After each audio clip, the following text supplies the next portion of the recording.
बोलो गोविंद भगवान की जय। जितने अस्त्र शस्त्र बताए गए हैं उनमें से सबसे गंभीर चोट शब्द की होती है। ये ऐसी चोट है कि अंदर से हृदय को हिला देती है। शब्द की बड़ी चोट है। आइए इसे समझते हैं। महाभारत युद्ध के अंतिम दिन में 18वें दिन में जब दुर्योधन जलाशय में चला गया तो खोज करते करते पांडव भगवान मुकुंद के साथ उस सरोवर पर आए, जिसमें देखा कि दुर्योधन इस जलाशय के अंदर है। तो भगवान ने कहा भीम की तरफ इशारा करके, हे मजले भैया भीमसेन, आप गर्जना करिए, दुर्योधन शब्द की चोट को सहन नहीं कर पाएगा और वो निसंदेह इस जलाशय के ऊपर आएगा, फिर उसका वध करने में सुगमता है। युधिष्ठिर ने कहा, क्या माधव वह ललकार सुन के आएगा? भगवान ने कहा, निसंदेह, क्योंकि उस पर शब्द की चोट नहीं झलेगी। ये बड़ी ही विचित्र चोट है। फिर क्या ऐसा ही हुआ? भीमसेन ने बड़े कड़वे शब्दों में दुर्योधन को ललकारा। जब भीम के कड़वे बैन सुने दुर्योधन ने तो तिलमिला उठा। ऐसा बताया गया है कि उस टाइम दुर्योधन माता लक्ष्मी के शरण में था। माता ने कहा, हे जलजोधन, क्यों तिलमिलाते हो? शांति में बैठे रहिए, आज तुम्हें यहाँ कोई सताने नहीं आएगा। वे सब लोग तुम्हें ऊपर से ही ललकारेंगे। तुम शांति में बैठे रहिए, तुम निसंदेह बच जाओगे, नहीं मारे जाओगे।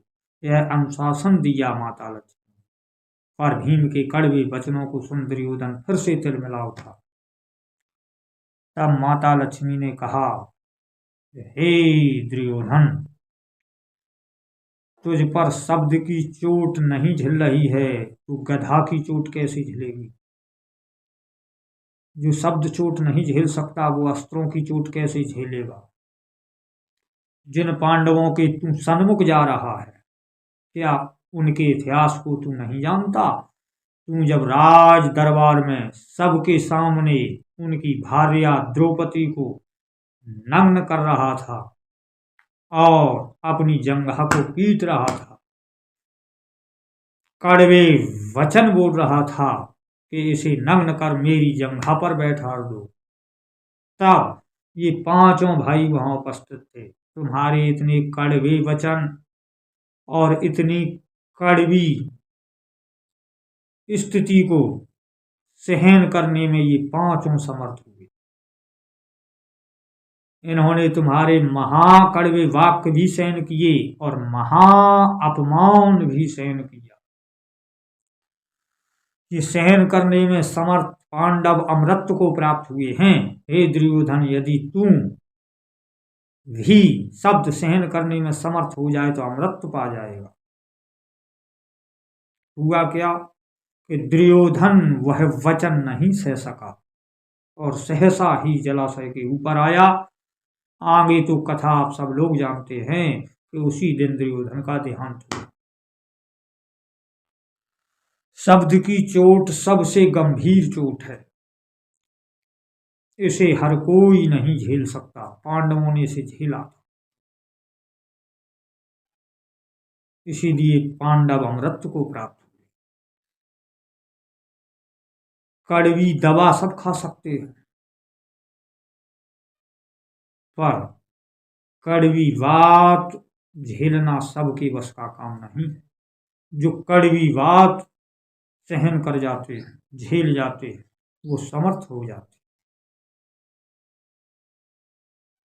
वो समर्थ हो जाते हैं, क्योंकि वो समय को जानते हैं, समय की प्रतीक्षा करते हैं और उस कड़वे वचन का उत्तर समय आने पर देते हैं।